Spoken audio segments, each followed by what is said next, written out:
আমার মাহফিল ছিল বান্দরবান। এর অর্থ আমি কুমিল্লা থেকে চিটাগং যাওয়ার পথে কত যুদ্ধ সইছি এবার বুঝেন। কোথায় মাহফিল ছিল? আচ্ছা, জোহরের নামাজের আজান হয়ে গেছে, আমি যেহেতু মুসাফের, আমি 1:30টায় নামাজে ঢুকবো, 1:30টায়। তো আমার আশেপাশ দিয়া অনেক ট্রাক গেল নাচতে নাচতে। 11 টাওয়ারে আমি মসজিদে ঢুকলাম, বা 1:27 বা 28 মিনিটে আমি জোহরের নামাজের জন্য চিটাগংয়ের এক রাস্তায়, হাটাজারির পরে বান্দরবনের এক রাস্তায় রাউজান, আমি আসরের নামাজে জোহরে মসজিদে ঢুকলাম।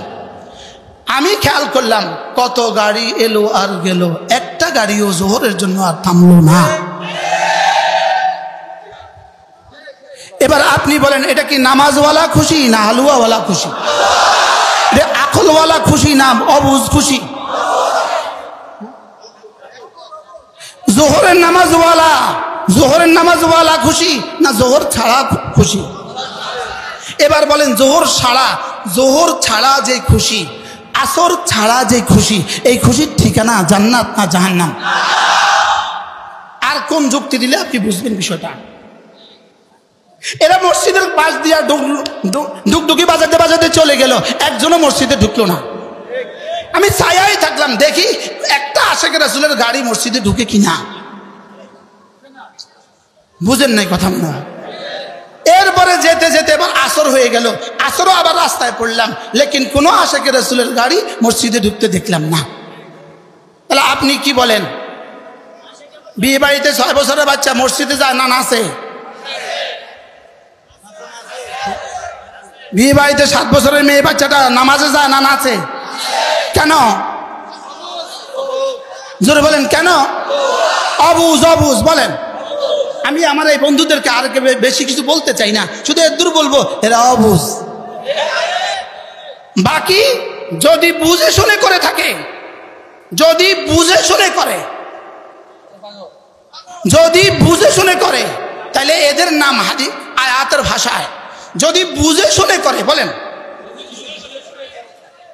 আল্লামা ইবনে তাইমিয়া আলাইহিস রাহমাহ বলেন, যদি বুঝে শুনে শিরিক করে, বুঝে শুনে বেদাত করে, এটার নাম হলো মাগদুবে আলাইহিম।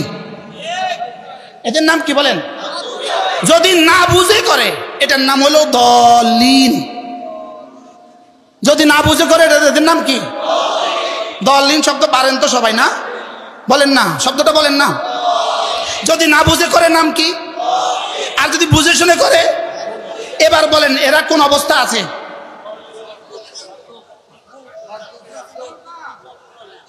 এদের নেতারা মাগদুবে আলাইহিম।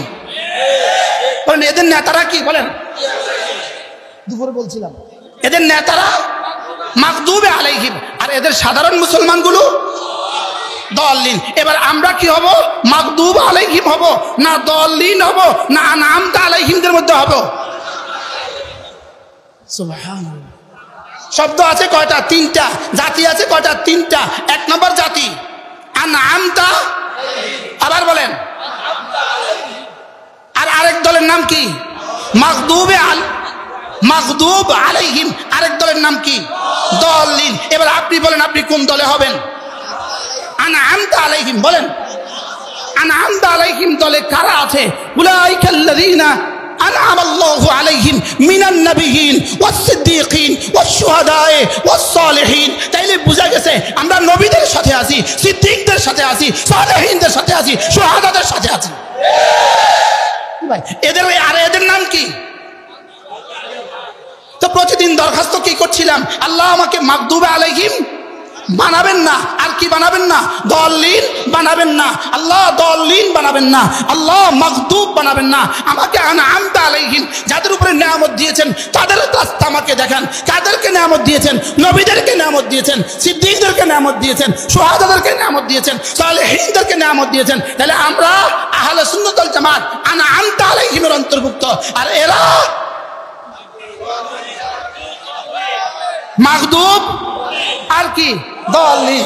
আমি এই লক্ষ জনতার সামনে চ্যালেঞ্জ ছুড়ে গেলাম, আমরা আনআমতা আলাইহিম, আমি শুকর আদায় করছি, আমি আনআমতা আলাইহিম, আমি রব্বে কারীমের কাছে অভিযোগ করছি এরাই মাগদুব আলাইহিম, এরাই দলিন।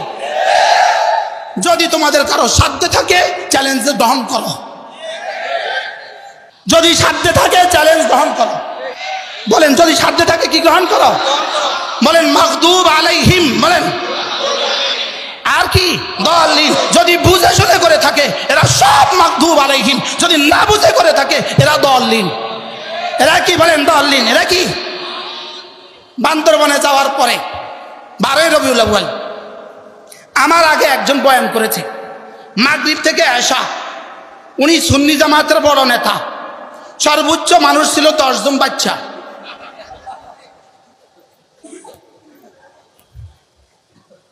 উনি চ্যালেঞ্জ করেছে জশ্নে জুলুস আরশে হয়েছে, জশ্নে জুলুস মদিনায় হয়েছে, চ্যালেঞ্জ করেছে। মানুষ 10 জন।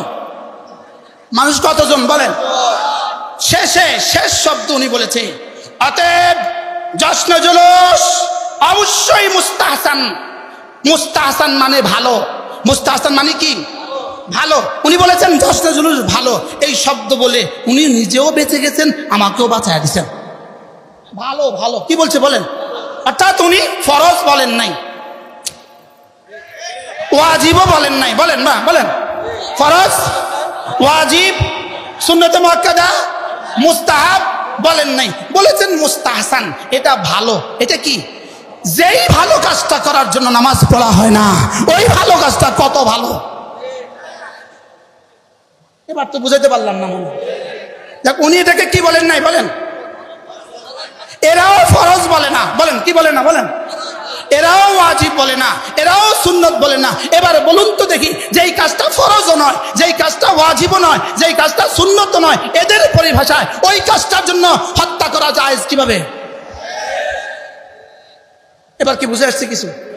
আচ্ছা যেই কাজটা ফরজ ওয়াজিব সুন্নত নয়, এই কাজটা না করলে গুনাহ হবে, বুঝেন নাই? তার পরিভাষায় এটা কি ফরজ, ওয়াজিব, সুন্নাত? এটা কি? যেমন কই মাছ খাওয়া ভালো, যেমন কি? আচ্ছা কই মাছ না খাইলে কি হয়?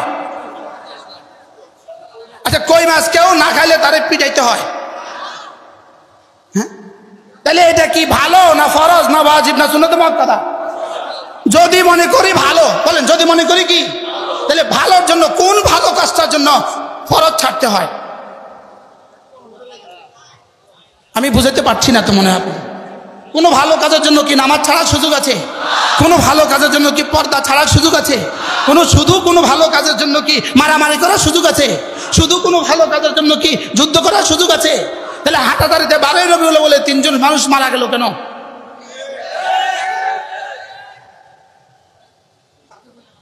কি ভাই, 3 জন মানুষ হাটাদারিতে মারা গেল কেন?